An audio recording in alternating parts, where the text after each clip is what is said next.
Pinagbigyan ni Almira na makipag-usap sila ni Paul na maayos sa isang maliit na kantin. Marami na akong pera, kayang-kaya ko na kayong buhay ng anak natin. Anito sa kanya habang maganang kumakain ng pansit. Magsama na tayong muli. Saan ka kumuha ng pera? Nagtatakang tanong niya rito. Ano na namang ilegal ang pinasok mo? Pambihira ka naman, Almira. Asar na sabi nito. Bakit ba yun ang iisipin mo ang mahalaga? Kaya ko na kayong buhay mag-ina. Ayokong madami pa kami sa mga kalokohan mo yan, Paul. Napapailing na sabi niya rito. Talaga lang ha? Sabi nitong kumunot ang noo. Baka naman may pagmamalaki ka na ha? Wala akong pinagmamalaki. Iniisip ko lang kapakanan ng anak ko. Mariing sabi niya rito. Kinakapa niyang damdamin niya para kay Paul. Ngayon niya napagtanto, tuloy na yung naglaho. Anak ko rin siya. Paalala pa nito sa kanya. Yun na nga eh. Anak mo siya kaya dapat iniisip mo kung ano makakabuti sa kanya. At sa ngayon mas makakabuti sa kanyang wag nang madamay sa kung anumang ginagawa mo. Ngayon pa lang tiyak ko may illegal ka na namang kinasasangkutan. Anak ng teteng naman oh. Ilang taon lang ko nawala ganito ka na kagad sa akin? Hindi ba may anak na kay ni Nelia? Bakit di na lang siyang pagtuunan mo ng pansin? Unti-unti itong napangiti. Ayun, lumabas din ang totoo. Hanggang yun ba pinagsasalosan mo pa rin si Nurse Nelia? Alam mo namang hindi ako seryoso doon. 'Di ba? Hindi ko siya pinagsasalosan at pwede ba, Paul? Umayos ka na. May mga anak ka na.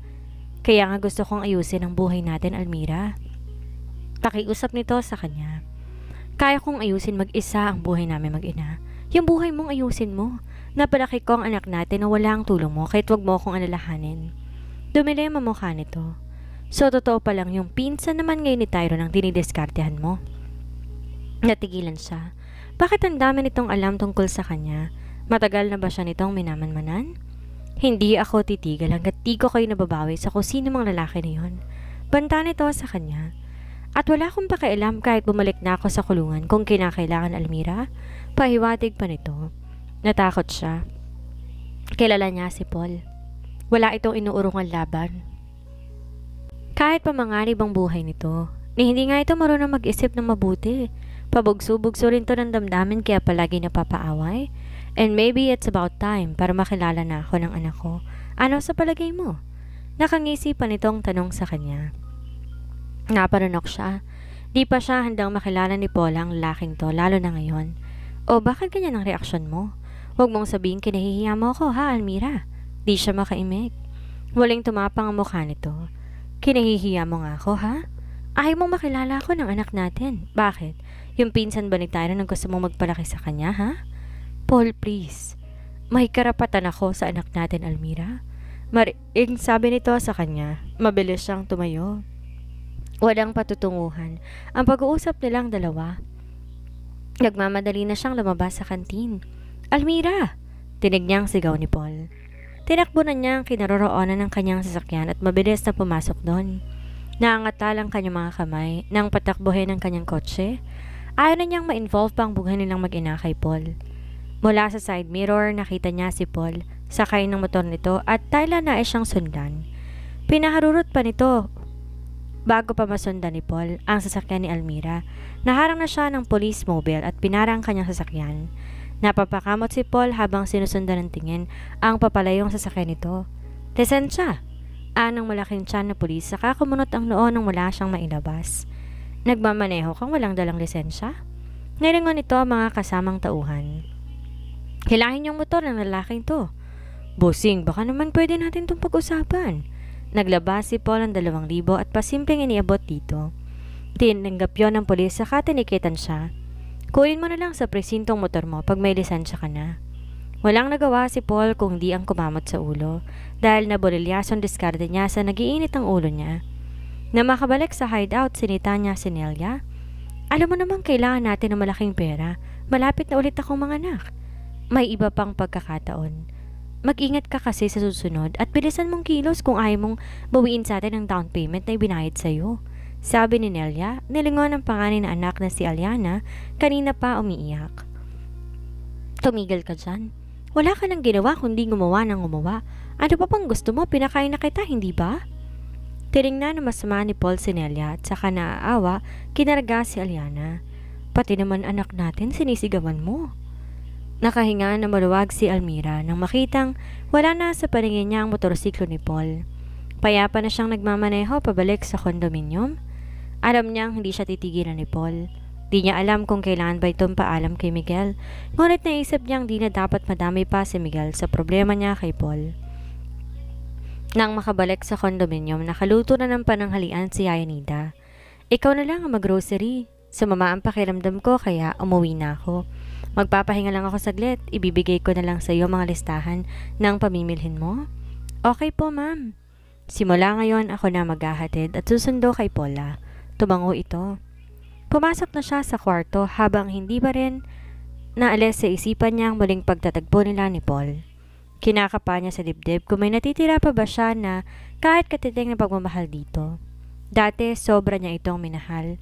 Akala nga niya hindi niya kakayanin na mawawala ito sa buhay niya, ngunit kinaya niya pala. Kung tutuusin, mas naging madali ang buhay niya na mawala ito. Naguguluhan siya kung hahayaan ba niyang makilala ni Paula ang ama nito. Natatakot siya sa mga posibleng mangyari. Minahal niya si Paul pero alam niya ang likaw ng bituka nito, kaya hindi niya to dapat pagkatiwalaan lalo na't kapakanan ng anak niya ang nakasalalay. Lilipat ka ng school. Adya kay Paula nang masundo niya na ito from school at nasa bahay na sila. Bakit po, mami? Takang tanong nito. Marami na po akong friends sa school ko eh. Saka ako nasasabihin sa iyo mga reasons, basta kapag may mga lumalapit sa iyo sa school wag ka makikipag-usap at wag na wag kang lalabas ng gate hanggat wala pa ako. Bawal naman po talaga kaming lumabas ng gate kapag wala pang sundo, mami. Mabuti na yung maliwanag.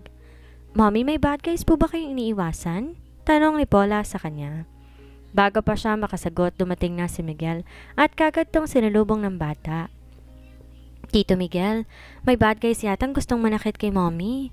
Kunot noong napatingin sa kanya si Miguel. What happened? Gusto ni mommy ilipat ako ng school? Sagot muli ni Paula. Sumeryosong mukha ni Miguel. May hindi ka ba sinasabi sa akin? Mukhang mapipilitan si Almira na ikwento kay Miguel ang tungkol kay Paul, lalo pat mukhang di siya nito tatantanan hanggat di nito nalalaman ng mga nangyari. Nilingon niya si Yaya Nida. Pwede bang dun muna kay ni Paula sa kwarto? Aniya sa babae at saka muling hinarap si Miguel. Ginugulo ko ni Paul. Hindi ko alam kung handa na ba si Paula na makilala ang ama niya. Nakita niya ang paglalapat ng mga bagang ni Miguel. What do you mean, ginugulo? Sinabi mo bang magkasama tayo? Umiling siya. Kung sinabi mo sanang may kinakasama ka ng iba, titigilan ka na nun.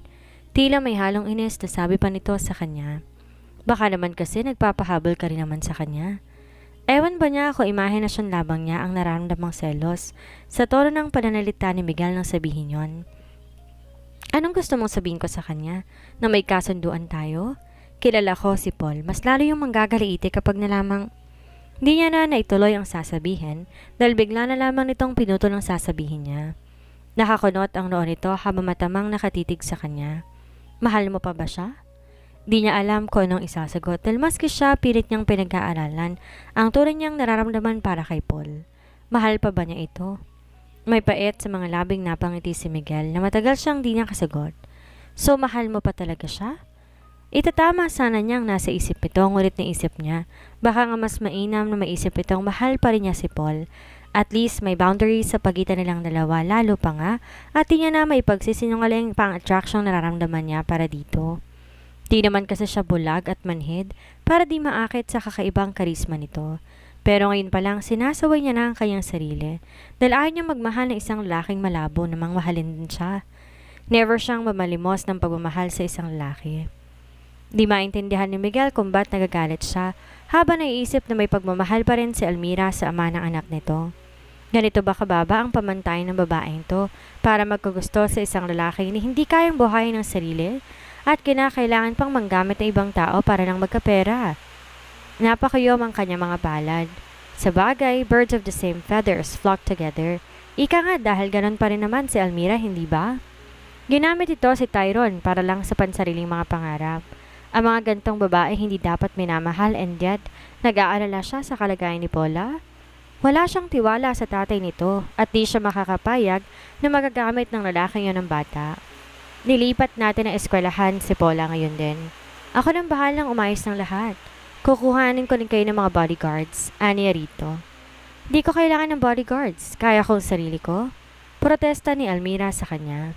So gusto mo ring hinahabol-habol ka ng lalaking yon? Yamot na tanong niya rito. Hindi, tanggi nito. Di lang ako sanay na may mga bodyguards na bumubuntot sa akin.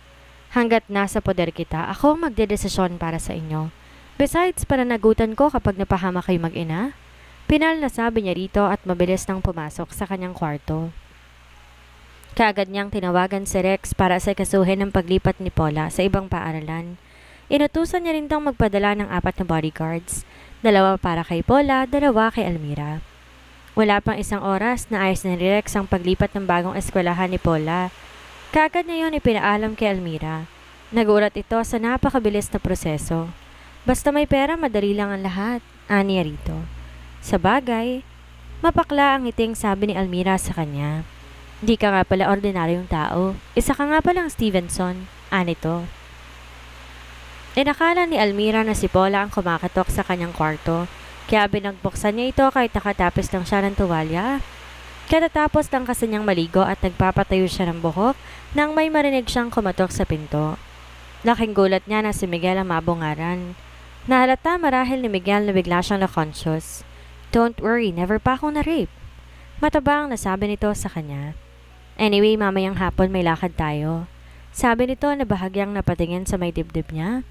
Naparunok siya dahil para nakita niya ang pananabik sa mata nito ng mga sandaling iyon. At nang magtamak kanilang mga paningin, hindi niya may paliwanag ang damdamin na lumukob sa kanya. Bakit parang natataranta siya? Di niya naramdaman ang gantong klaseng pakiramdam kay Paul at unti-unti siyang natatakot sa posibleng mangyari. And next time, pwede bang wag mo akong pagbubuksan ng pinto kung ganyan ang ayos mo? Sabi nito sa kanya. Hindi naman ako manhead, Almira. Akala ko kasi si Paul ang kumakatok. Maiksing sagot niya. Tinalikuran na siya nito. Mabilis niyang sinara ang pinto ng kwarto. Tinapat niya isang kamay sa isang dibdib. Ang bilis-bilis ng tibok niyon. Kanina habang tinitingnan niya si Miguel, may kung anong pumilintik sa puso niya. Almira, anong kalokohan tong nangyayari sa'yo? Nagulat si Almira nang sa halip bumaba ng building ay sa tuktok sila pumunta. Paglabas ng elevator, naghihintay ang chopper sa kanila. Inalalayan siya ng tauhan nitong sumakay. Saan tayo pupunta? Nagtatakang tanong niya kay Miguel na makasakay na rin ito. May ipapakita lang ako sa'yo. Tipid na sagot nito. Napabuka ang mga labi niya na makita ang magagandang tanawin mula sa ibaba. Parang ganito yung napanood niyang pelikula. Sinabi niya kay Miguel, dream come true daw ito. Napalingon siya rito. Sinadya ba ito ni Miguel para sa kanya? Ngunit bago pa niya may tanong iyon ay sinagot na nito ang katanungang naglalaro sa utak niya. Huwag mong isiping date ito. Walang emosyon na sabi nito sa kanya. Huwag lang akong magawa ngayon kaya sinama kita dito. Anitong umayos ng upo. Gusto ko lang mapasyalan yung sa mga farm ko.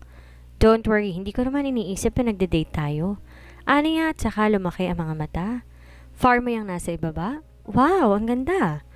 Kung ako lang masusunod, mas gusto ko magstay sa farm kaysa magtrabaho sa kumpanya. Napatingin siya rito. Nakita niya biglang lumungkot ang mga mata nito. Then, bakit di mo gawin? Ako lang inaasahan ni Papa ngayon since namatay si Kuya Daniel. Kwento nito sa kanya. Tahimik lang siyang nakikinig dito, pakiramdam niya. Gusto nitong mag-open up sa kanya ng mga sandaling iyon. At ewan niya kung bakit bigla na lang niyang naisipan, hawakan na isang kamay nito. Siguro dahil naramdaman niya may bigatong dinadala sa sarili, kaya gusto niya iparamdam dito na handa siyang makinig. Nagulat si Miguel, hindi sa ginawang paghawak ni Almira sa kamay niya, kundi sa kakaibang naramdaman na maglapat ang palad nito sa kanyang kamay. Ewan kung bakit bigla na lamang siyang nataranta. Pero nakapagdulot yun na maginhawang pakiramdam sa kanya na parang pinawi nito kahit papaano ang bigat ng kaloobang nararamdaman kanina. Nagtalo na naman kasi sila ng ama kaya't gusto niyang lumayo pansamantala sa Maynila at naisipan niyang dalawin isa sa mga farm niya rito sa Quezon Province. Napatitig siya kay Almira. Hindi ba alam ng babaeng to kung anong ginagawa nito sa kanya? May kapatid kang namatay? Tumango si Miguel. Siyang paborito ni Papa dahil magaling magpatakbo ng negosyo. Besides, magkasundo sila sa lahat ng bagay. Kaya nung nawala siya dahil sa aksidente, sa akin lahat ibinuntol ni Papa. Ang galit niya. Ramdam niya ang kalungkutang pilit itong tinatago. Di rin pala problem-proof ang mga mayayaman kagaya ni Miguel. Tulad niya nasasaktan din to. Ang kaibigan nga lang gaya ni Miguel pansamantala nitong naiibsan ang kalungkutan sa pamamagitan ng pera. Ngunit gaya niya hindi nito kayang bilhin ng salapi ang tunay na kaligayahan. Di na malayo ni Miguel na ilabas na ng lahat ng kinikimkim na sama ng loob para sa ama. Never siyang naging ganito ka-open sa ibang babae, pero kay Almira malayo niyang nasabi ang lahat. Nang makalapag sila sa kanilang farm nakita niya ang katuwaan sa mga mata nito. Alam mo bang pangarap ko rin magkaroon ng farm? Excited na bulalas nito habang ginagalang paningin sa kapaligiran. Gusto ko mag-alaga ng mga baka, kambing, baboy. Na-amuse siya habang tinitingnan ito. Parang napakalayo kasi sa personalidad ni Almira ang mangarap ng isang farm. Alam ko ang naiisip mo. Dahil sa ginawa ko kay Tyrone iniisip mong mas gusto kong tumira sa city, mag-shopping at maglustay ng pera? Tanong nito sa kanya. Hindi ba't yun naman talaga ang gusto mo? Ani ang di pa rin inaalis ang tingin dito. Gusto niyang tansyahin ang katotohanan ng mga sinasabi nito. Nagkibit to ng balikat. Siguro nung umpisa, oo. Na-excite kasi ako sa mga bagay na noon ko lang na-experience. Pero kinalaunan hindi na ako nasisiyahan. Di pala yun ang talagang gusto ko. Kaya siguro ako na in love kay Paul. Hindi ka ba talaga na in love sa pinsan ko? Matiim na tanong niya. Hindi ko sigurado pero kay Paul, sigurado ako. At ngayon? Tanong ni Miguel. Di agad makasagot si Almira. Di niya na alam kung anong nararamdaman niya para kay Paul ngayon. Ang bilis naman palang magpalit ng damdamin mo. Sabi ni Miguel sa kanya. Di ka pwede makontento sa isang lalaki. Nagpantig-antigan niya. Pinagbibintangan ba siyang walang loyalty? Ngunit hindi niya kailangang magpaliwanag dito. Isipin ito ang gustong isipin sa kanya. Pagkatapos ng palabas silang to, magpapakalayo-layo sila ni Paula. Biglang kumulog. Sa pagkagulat napayakap siya kay Miguel. Napakunot no ito. Parang napapahiyang bumitaw siya rito. I'm sorry. Are you trying to seduce me? Bagamat din ito yon sinatinig ay nagpantig pa rin ang mga tenga niya. Umiiral na naman ang kayabangan nito.